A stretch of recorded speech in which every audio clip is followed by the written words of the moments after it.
Hi, sorry with the slight delay. My name is Constance Brand and welcome to our EEA Ask an Expert. And today we are joined by our EEA Executive Director, Leena, Ylä-Mononen. And today we are discussing climate and environment priorities and also a look back at 2024 and looking ahead at the year to come, 2025. There's a lot on the agenda, there's a lot on the menu on the European level and on local level concerning climate and environment. We've all seen the storms and the disasters and tragedies, but also the opportunities. So we will just get into those things. But again, if you have any questions for our guests today, please get them in the comment section and we'll make sure we get them and address them. So if we can start perhaps looking back to 2024, what stands out for you as the top issues?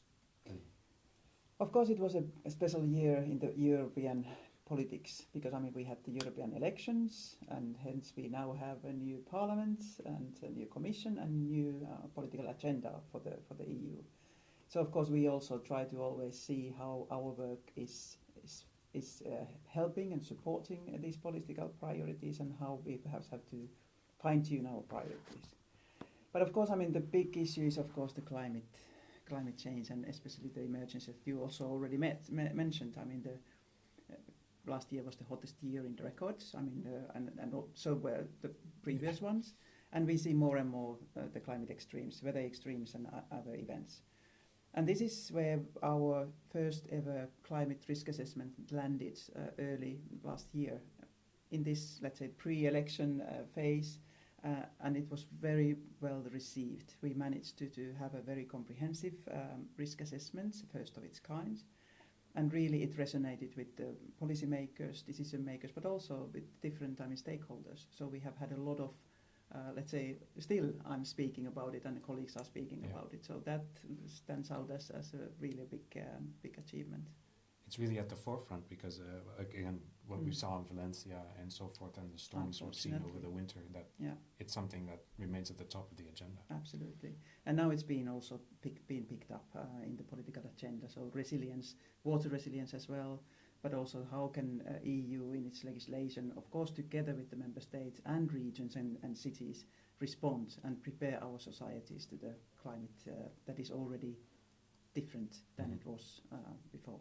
Yeah, and we also had the State of Water report as well. Yes, towards the end of the year, that was the milestone report on the, and every 6 years. We published that report. And also on the water quantity, clearly there is, of course, the link to the water resilience and the water scarcity droughts that are getting worse and worse, especially in the southern Europe, but basically everywhere there can be periods of droughts. But also, of course, the quality of the water, which is a standard topic, and there's quite a comprehensive legislative setting, and we are involved in the monitoring and analyzing the data that the member states are reporting. So it was an important report also having not so good messages. Our waters are under stress. And so perhaps any personal highlights for you as well?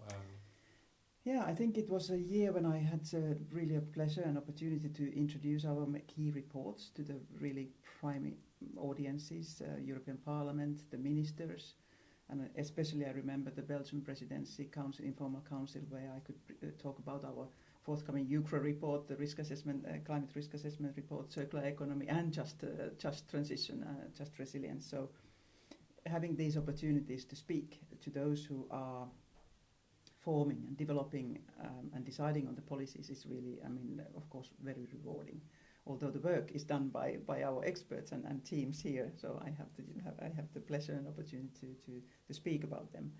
But also my country visits. So I was rather busy, especially in the autumn part, to visit many of our member states, and they are really, really useful for me to see and discuss with our colleagues, our IONET partners in the member states.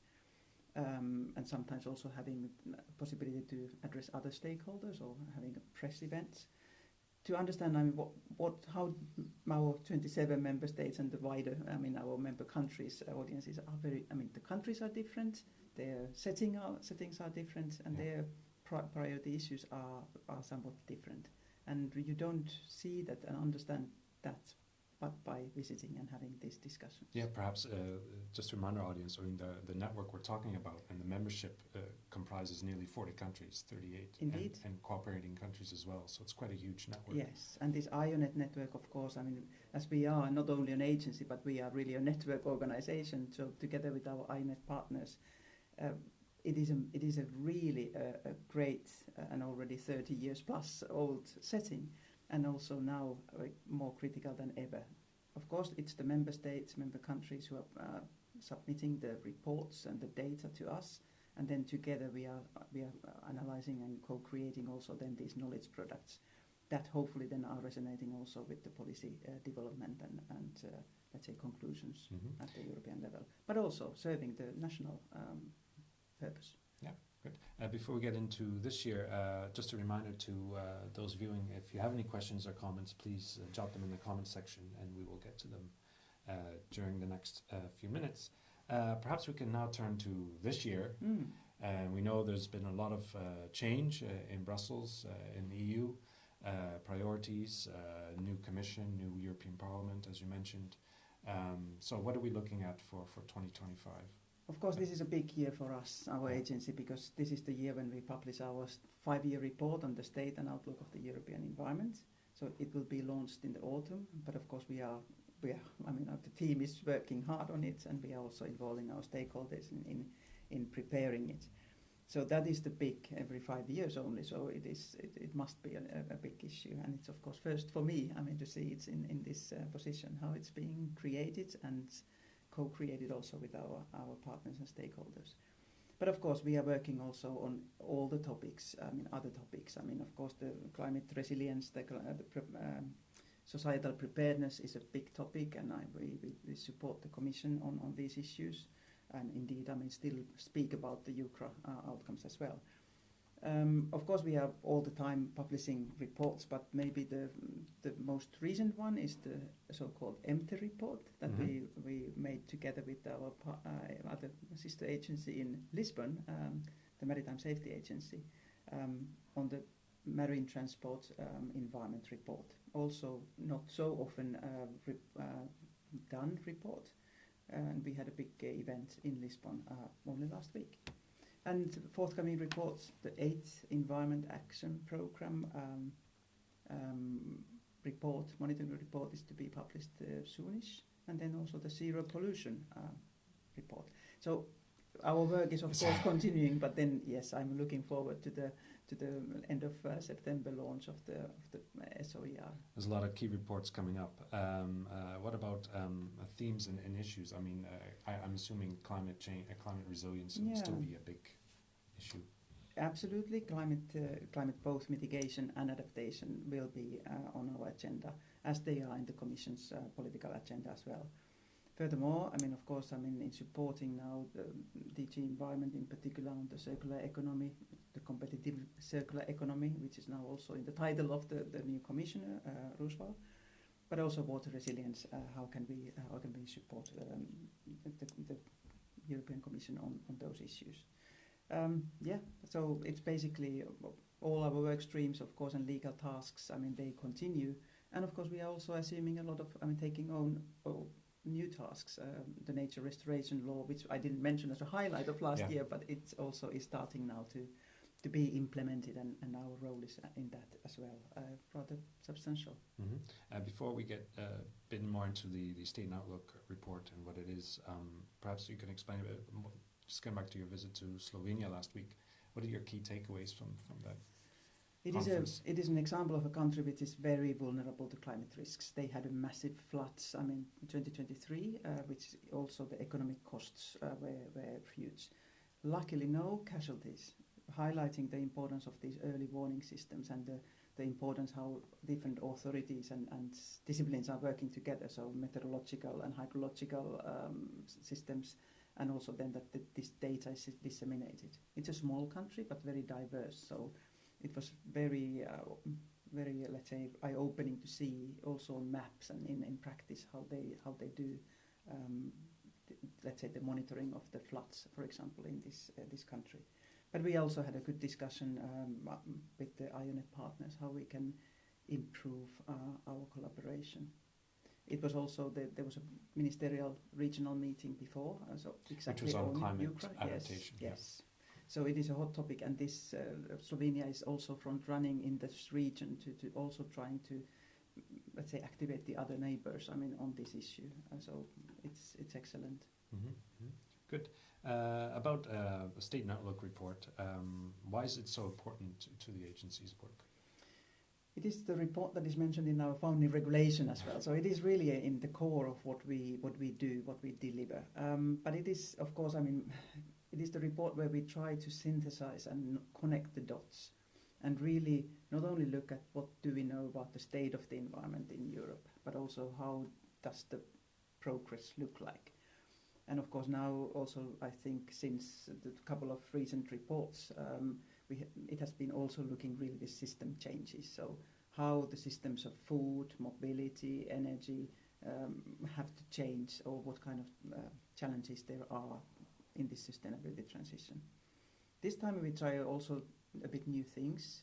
So first of all, that it shouldn't become any more a thick printed report, but a bit more succinct report parts. But then also these kind of thematic snapshots on different areas on the web page, and also country space. So that's has been also part of some previous SOERs, but now we are putting quite a lot of emphasis together with the member countries on the country space. So there would be a snapshot on countries as well.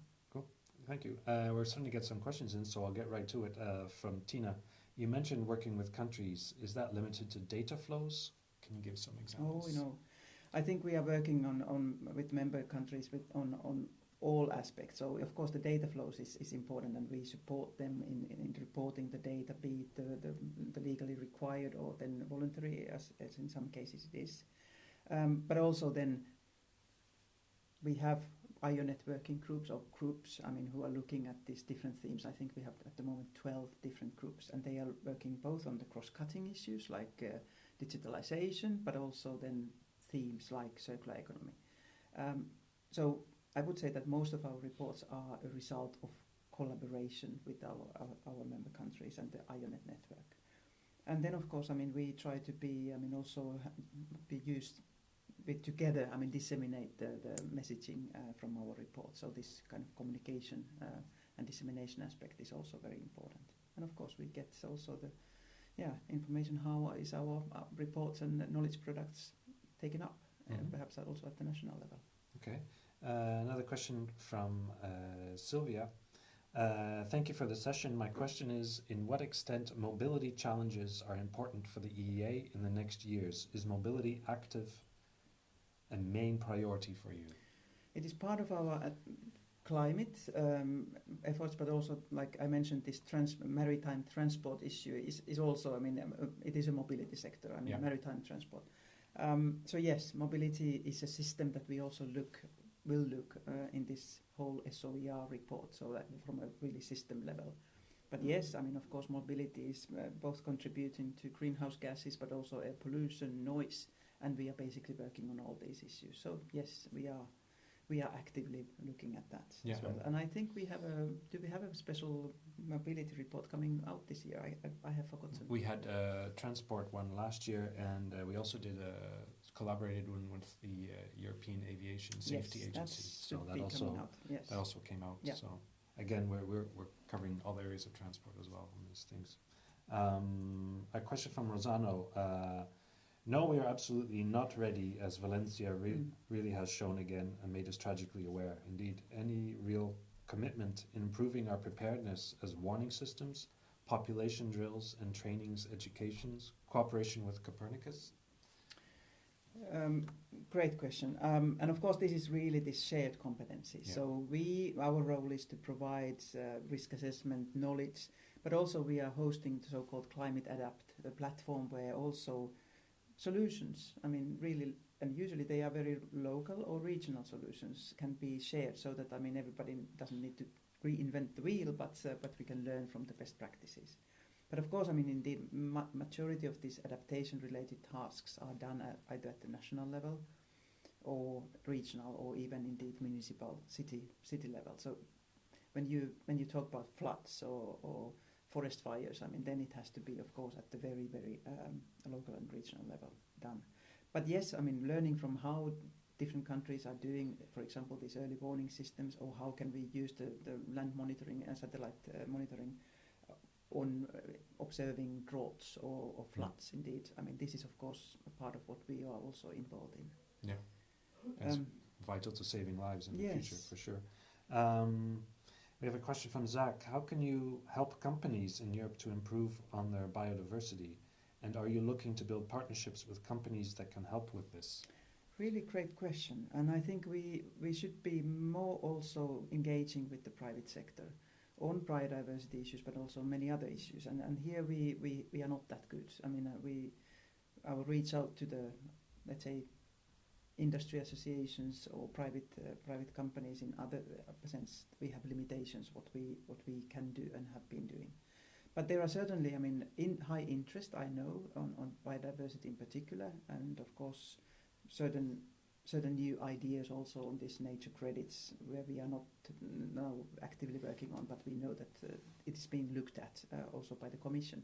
So certainly, at least as a disseminating what we have and information, hopefully we can also point out to some of our websites already directly, and also looking how, for example, in some events we could be part in sharing information and, let's say, knowledge sources. Also the private sector partners. Great. Again, if you have any comments or questions, now's the time to get them in to our Executive Director. We have some minutes left, and questions keep coming, which is great. Thank you. Rainer, thanks for this session. While I understand that the EEA must remain non-political, is the EEA working at all to address some of the increasing distrust in science and increasing misinformation around us on the global climate change themes? If so, how? We are part of the EU sort of Science for Policy family. I mean, JRC, the Joint Research Centre, and the Commission is, and overall the Commission is looking very seriously this, let's say, more and more, let's say, disinformation, or really, I mean, denying the scientific facts on climate change or on other topics. So yes, we have also our role in that play, but of course our resources are rather limited on for example, really actively starting to react on disinformation. But Commission is taking this seriously, and we have to also see how we can play a part. And of course, when it's our messaging and the comments on that, then we have to react to the, I mean, provided that we have the resources to react everything, to every misinformation piece, for example, in form of comments on our postings. But it is a growing concern, and I think you and other communication colleagues, I mean, know that very well, that it is a different landscape and political context that we are now working on. Indeed, and it may be important to note that our data is verified and monitored, and we assess that based at... And it's so important that also the new political agenda of the Commission is emphasizing this fact-based policy making, and it's also actively looking at how to combat disinformation. Yeah, sure. Another question from Anna. As you know, there is a persistent tension between resource security and sustainability, an area where policies often clash with market realities. Given Europe's push for climate neutrality, a circular economy, and strategic autonomy, I'm keen to hear your perspective on practical solutions for managing these competing priorities. My question is, how does the EEA plan to balance the EU's ambitious sustainability goals with growing demand for critical raw materials, ensuring both environmental protection and secure supply chains? So again, that's another aspect, but balancing security, economy, climate, and environment objectives. Of course, the geopolitical developments have made it necessary that also the EU is now looking more and more seriously, I mean, on its own strategic autonomy, and how especially the critical raw materials can be provided either from the EU or from our reliable partners, and especially not to, I mean, rely on too much on any single external parties. Our role is, again, to provide knowledge, perhaps analyze and reflect on some solutions. The policy making is then done at the Commission level, and I'm aware that they are looking at the competitive circular economy and in context of the resilience and security as well in the political agenda. So Commissioner Roosevelt is most likely coming up with the circular economy, let's say, next steps. I mean, if not this year, then in the next year. And we hope to be able to provide our knowledge base. Of course, there are also global reports on the resource outlook report that was also published it last year. Is a great source also from the global perspective where we were collaborating. I guess a lot of thought around Europe these days is how do we balance continued action on our green policies, part of the Green Deal, with also the impacts of what we've seen some certain pushback from certain areas in society. The costs are too high, the cost of living and so forth. These are difficult, let's say, balances and trade-offs. And I know that, for example, the issue of mining, so I mean opening new mines in Europe in order to provide us with the new, I mean, critical raw materials which are needed and necessary in the green transition, for example, in the renewable energy production. It is a difficult issue, but of course, I mean, EU has systems, legislations, I mean, procedures in place which should also, let's say, help to balance the let's say the trade-offs and here also the local and the regional communities on these decisions. Ultimately, they are always political decisions. Yeah, and perhaps here we could talk a little bit about the just transition and what work we're doing in this area. Yeah, indeed. I mean, climate or environmental pollution, but we see that yes, Europe and our member countries or their regions are not equal in how they are being exposed to these risks or to the hazards and the pollution, for example. And this has to be somehow taken into account. And of course, I mean, also in for example, in climate adaptation, there is a risk that we somehow do it wrong, which is then aggravating let's say the inequalities in regions or cities or countries. So it is also an important consideration that we understand, for example, the energy poverty issues, or who can renovate their house, what happens after flood, can people still, I mean, can afford to insure their properties or their businesses. So this is, I think, also very high on the agenda, and with our work on the just transition and partnering with other agencies and information providers, we hopefully can also support policymakers on this issue. An important issue going forward. We are quickly running out of time, so now is your last chance if you have any questions or comments to get them in. Perhaps we could just shift a little bit to there's sort of been some changes in-house as well here at the Environment Agency, if you want to. Yeah, it's always important also to look, of course, I mean, not only to our stakeholders and our partners and how can we serve better the policymakers, but also how are we as an organization. And we have been growing a lot. I mean, we are now plus minus 300 experts and staff members in the house. And also how we then can modernize how we do our work. How can we become more efficient and effective in our work. Digitalization is a big part of this, and we are now working actively on a digital capability strategy, which we will also present to our management board. And for example, Copernicus, how can we embed those new possibilities into our daily work on this environment and climate? And sorry, if people don't know, Copernicus is the satellite system it provides, and we are active in that with the land monitoring. We are a so-called entrusted entity in this big program, and there are many others, but yes, we are also a so-called in situ components provider, so it's a big part of our work. But yes, as the agency has been growing, and we are also having the strategy, the 10-year strategy, together with our IONET partners, it was high time to look also how are we structured internally. So now we have especially emphasized the support, management support to our experts. So had a bit of restructuring of our work. But we are also continuing to look at our strategy. So it's high time in the mid-term of this 10-year strategy to see how it resonates now with the world around us. Because yes, the world is changing.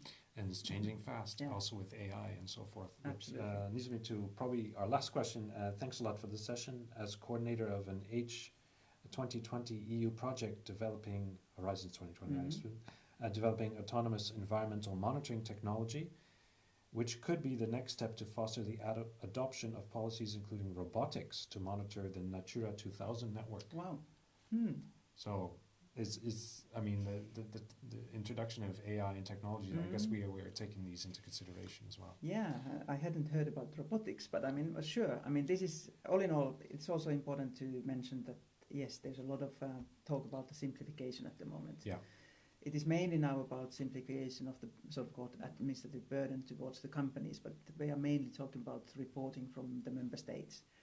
But also there, indeed, new technologies, the land monitoring from satellites, or indeed, I mean, some automated or robotics systems. Of course, these will develop fast. Our challenge is then, how does it fit into the legislative requirements? Because they are cast in sort of in stone. Of course, they will be revised every now and then. And how can we then combine this kind of new, like Copernicus type of data, I mean, to our other data? It requires some negotiations, but definitely this modernization of how we do environmental monitoring is, I think that is here and now at hand. We have to act on it. Yeah, and embrace it. It could really help. And I guess the last question I'd ask you is: do you remain optimistic on the climate and environmental challenges we face, that we can tackle them? I do, and I have to. Because, I mean, otherwise, I mean, it would be daunting to do this work. I mean, no, I am still optimistic. And yes, there are also good things happening, although we have enormous challenges and some really, I mean, not that positive events recently, also related to the geopolitical environment. But we also have, I mean, great new political agenda in the EU, I mean, which is really now trying to in the new way, to combine the sustainability and the green transition to the other urging issues like security, resilience, competitiveness, also just transition. So I think it's a good place to be in the Europe still, so and in the EU. So I am positive. Great. Thank you very much for your time. Thank you to the viewers for your time today. Unfortunately, that's all the time we have. Please join us next time on EEA Ask an Expert right here on our LinkedIn channel.